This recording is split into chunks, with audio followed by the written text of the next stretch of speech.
finance.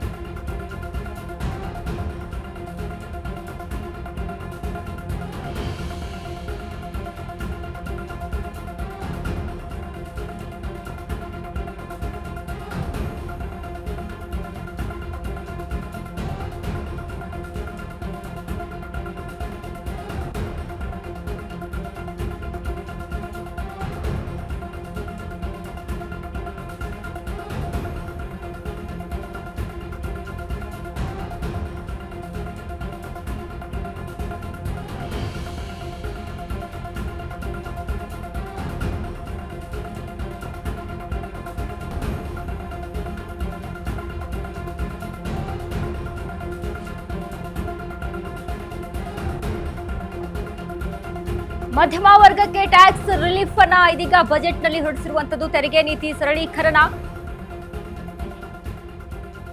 April 1ರಿಂದ ಹೊಸ ತೆರಿಗೆ ಕಾಯ್ದೆ ಅನ್ವಯ ಆಗುತ್ತೆ. TCS 5ರಿಂದ 2%ಗೆ ಇಳಿಕೆ. ಮಾರ್ಚ್ 31ರವರೆಗೂ ಐಟಿ ಪಾವತಿ ಗಡುವು ಇರುವಂತದ್ದು. ಸಣ್ಣ ಆದಾಯ ತೆರಿಗೆ ಪಾವತಿದಾರರಿಗೆ 6 ತಿಂಗಳು ಟೈಮ್ ಅನ್ನ ಕೊಡಲಾಗಿದೆ. ಜುಲೈ 31ರವರೆಗೂ ITR 1, ITR 2 ಲಭ್ಯವಾಗುತ್ತೆ. ಮೋಟಾರ್ ಆಕ್ಸಿಡೆಂಟ್ ವಿಮೆ ಪಾವತಿಗಳಿಗೆ ತೆರಿಗೆ ಸಡಿಲಿಕೆ. ವಿದೇಶಿ ಆಸ್ತಿಗಳ ಮೇಲೆ ಒನ್ ಟೈಮ್ ಸ್ಕೀಮ್.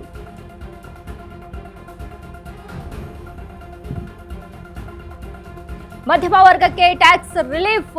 ಇದೀಗ ತೆರಿಗೆ ನೀತಿ ಸರಳೀಕರಣಕ್ಕೆ ಇದೀಗ ಬಜೆಟ್ನಲ್ಲಿ ಹೊರಡಿಸಲಾಗಿದೆ. ಏಪ್ರಿಲ್ 1ರಿಂದ ಹೊಸ ತೆರಿಗೆ ಕಾಯ್ದೆ ಅನ್ವಯ ಆಗುತ್ತೆ. TCS 5ರಿಂದ 2%ಗೆ ಇಳಿಕೆ. ಮಾರ್ಚ್ 31ರವರೆಗೂ ಐಟಿ ಪಾವತಿ ಗಡುವು ಇರುವಂತದ್ದು.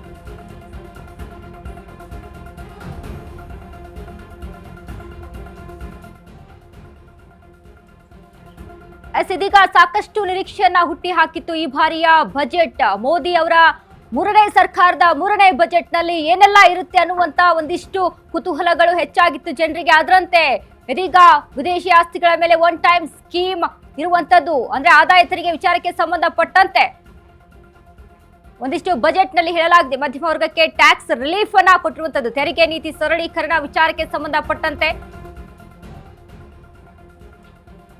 ಆದಾಯ ತೆರಿಗೆ 16 ಲಕ್ಷದಿಂದ 20 ಲಕ್ಷ, ಆದಾಯ ತೆರಿಗೆ 20 ಲಕ್ಷದಿಂದ 24 ಲಕ್ಷ ಇತ್ತು ಅಂದ್ರೆ 25% ಆಗುತ್ತೆ. ಅಲ್ಲಿ 24 ಲಕ್ಷ ಮೇಲ್ಪಟ್ಟವರಿಗೆ 30%. ಮಾರ್ಚ್ 31ರವರೆಗೂ ಐಟಿ ಪಾವತಿ ಗಡುವು ನೀಡಿರುವಂತದ್ದು. 4 ಲಕ್ಷದವರೆಗೆ 0, ಯಾವುದೇ ತರದಂತ ತೆರಿಗೆ ಇಲ್ಲ ಅಲ್ಲಿ. ಜುಲೈ 31ರವರೆಗೂ ITR 1, ITR 2 ಲಭ್ಯವಿರುತ್ತೆ. ಆ ಒಂದು ಗಡುವಿನ ಒಳಗೆ ಮೋಟಾರ್ ಆಕ್ಸಿಡೆಂಟ್ ವಿಮೆ ಪಾವತಿಗಳಿಗೆ ತೆರಿಗೆ ಸಡಿಲಿಕೆಯನ್ನ ಕೊಟ್ಟಿರುವಂತದ್ದು. ವಿದೇಶಿ ಆಸ್ತಿಗಳ ಮೇಲೆ ಒನ್ ಟೈಮ್ ಸ್ಕೀಮ್.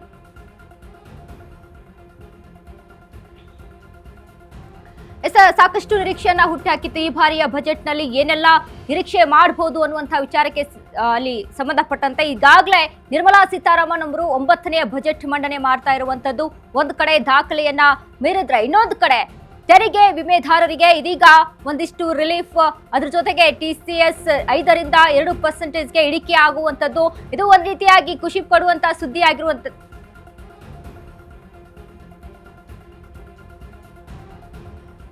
ಸಣ್ಣ ಆದಾಯ ತೆರಿಗೆ ಪಾವತಿದಾರರಿಗೆ 6 ತಿಂಗಳು ಗಡುವನ್ನ ಕೊಟ್ಟಿದ್ದಾರೆ. ಜುಲೈ 31ರವರೆಗೆ ITR 1, ITR 2 ಲಭ್ಯವಿರುತ್ತೆ. ಮೋಟಾರ್ ಆಕ್ಸಿಡೆಂಟ್ ವಿಮೆ ಪಾವತಿಗಳಿಗೆ ತೆರಿಗೆ ಸಡಿಲಿಕೆಯನ್ನ ಮಾಡಲಾಗುತ್ತೆ. ಮೋದಿ ಖಜಾನೆಯ ಬಜೆಟ್ ವಿಚಾರಕ್ಕೆ ಸಂಬಂಧಪಟ್ಟಂತೆ ಇದೀಗ ನಿರ್ಮಲಾ ಸೀತಾರಾಮನ್ ಹೊರಡಿಸ್ತಾ ಇದ್ದಾರೆ. ಸರ್ವ ತಂತ್ರಜ್ಞಾನ ಖರೀದಿಗೆ ಟ್ಯಾಕ್ಸ್ ರಿಲೀಫ್.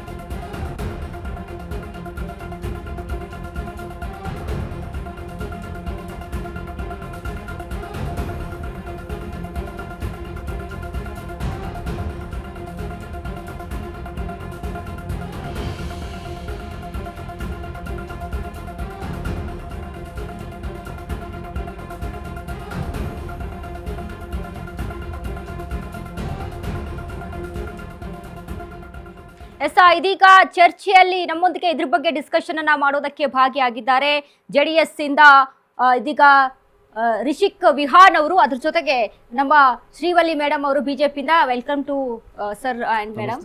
ಇದೀಗ ಹೆಚ್ಚಾಗಿ ನಿರೀಕ್ಷೆಯಲ್ಲಿ ನಾವು ಗಮನಿಸಲಾಗ್ತಾ ಇತ್ತು, ಅಂದ್ರೆ ಏನೆಲ್ಲ ಒಂದು ಅಂಶಗಳು ಒಳಗೊಂಡಿರುತ್ತೆ ಈ ಒಂದು ಬಜೆಟ್ ನಲ್ಲಿ ಅನ್ನುವಂಥದ್ದು. ಇದೀಗ ತೆರಿಗೆ ವಿಚಾರಕ್ಕೆ ಸಂಬಂಧಪಟ್ಟಂತೆ ಸಾಕಷ್ಟು ಒತ್ತನ್ನ ನೀಡಿದ್ದಾರೆ ಅನ್ನುವಂಥದ್ದು ಇಲ್ಲಿ ಕಾಣಿಸ್ತಾ ಇದೆ. ಹೌದು, ಮೊದಲನೇದಾಗಿ ಹೇಳಬೇಕು ಅಂದರೆ ಟ್ಯಾಕ್ಸ್ ಫಸ್ಟ್ ಎಲ್ಲರೂ ಕಾನ್ಸಂಟ್ರೇಟ್ ಮಾಡೋದು ಟ್ಯಾಕ್ಸ್ದು ಯೋಚನೆ ಮಾಡ್ಕೊಂಡು ಕೂತಿರ್ತಾರೆ. ಹೆಂಗೆ ಬರುತ್ತಪ್ಪ, ಹೇಗೆ ಬರುತ್ತಪ್ಪ, ಅಂದರೆ ನಮ್ಮ ಟ್ಯಾಕ್ಸ್ ಕಡಿಮೆ ಆಗುತ್ತಾ ಜಾಸ್ತಿ ಆಗುತ್ತಾ ಅನ್ನೋದು ಒಂದು. ಸೊ ಈ ಸಲ ಏನಾಗಿದೆ, ಮಧ್ಯಮ ವರ್ಗಕ್ಕೆ ಟ್ಯಾಕ್ಸ್ ರಿಲೀಫು ತುಂಬ ಕೊಡುಗೆಯಾಗಿ ಕೊಟ್ಟಿದ್ದಾರೆ. ಹಾಗೇ ಅದ್ರ ಜೊತೆ ನಮ್ಮದು ವಿಕಸಿತ ಭಾರತ ಅಂತ ನಾವು ಕರಿತೀವಿ. ವಿಕಸಿತ ಅಂದರೆ ಡೆವಲಪ್ಡ್ ನೇಷನ್ ಆಗಿ ನಮ್ಮ ದೇಶನ ನಾವು ನೋಡಬೇಕು ಬೇರೆ ದೇಶಗಳ ಥರ ಅಂತ ಅಂದ್ಬಿಟ್ಟು. ಸೊ ಅದನ್ನು ಒಂದು ನೋಡ್ತೀವಿ. ಆ ವಿಕಸಿತ ಭಾರತದ ಅಡಿ ಏನೇನು ಇನ್ಫ್ರಾಸ್ಟ್ರಕ್ಚರ್ಸ್ ಮಾಡ್ಬೋದು, ಯಾವ್ದ್ಯಾವ್ದು ನ್ಯಾಷನಲ್ ಹೈವೇಸ್ ಮಾಡ್ಬೋದು, ಆಮೇಲೆ ಯಾವ್ಯಾವ ಟ್ರೈನ್ ಫೆಸಿಲಿಟಿ, ಬುಲೆಟ್ ಟ್ರೈನ್ಸ್ ಆಗಿರ್ಬೋದು, ಏನೇನು ತರ್ಬೋದು ಅಂತ ಅಂದ್ಬಿಟ್ಟು ಈ ಸಲ ನಮ್ಮ ಕರ್ನಾಟಕಕ್ಕೆ ಅದೊಂದು ಮಹತ್ತರವಾದ ಕೊಡುಗೆಯನ್ನು ಕೊಟ್ಟಿದ್ದಾರೆ ನಮ್ಮ ಮೋದಿ ಸರ್ಕಾರ. ಒಂದು ಹೈದರಾಬಾದ್ ಬೆಂಗಳೂರು ಆಗಿರ್ಬೋದು, ಚೆನ್ನೈ ಬೆಂಗಳೂರು ಆಗಿರ್ಬೋದು. ಸೊ 2 ರೈಲು ಮಾರ್ಗ ಹೈ ಸ್ಪೀಡ್ ಟ್ರೈನ್ಸ್ನ ಈಗ ತರ್ತಾ ಇದ್ದಾರೆ. ಅದು ಒಂದು ನಮಗೆ ತುಂಬ ಹೆಮ್ಮೆಯ ವಿಷಯ. ಆಮೇಲೆ ಹಾಗೆಯೇ ಹೇಳಬೇಕು ಅಂತ ಹೇಳಿದ್ರೆ 1 ಲಕ್ಷ ಆರೋಗ್ಯ ಕೇಂದ್ರಗಳ ಸ್ಥಾಪನೆ. ಸೊ ಹಾಗಾಗಿ ನಮ್ಮ ಈ ವಿಕಸಿತ ಭಾರತ, ಸಬ್ಕಾ ಸಾಥ್ ಸಬ್ಕಾ ವಿಕಾಸ್ ಅಂತ ನಾವೇನು ಕರಿತೀವಿ, ಮೋದಿಜಿ ಅವ್ರು ಏನು ಹೆಸರು ಕೊಟ್ಟಿದ್ದಾರೆ, ಸೊ ಅದರ ಅಡಿ ನಮಗೆ ಈ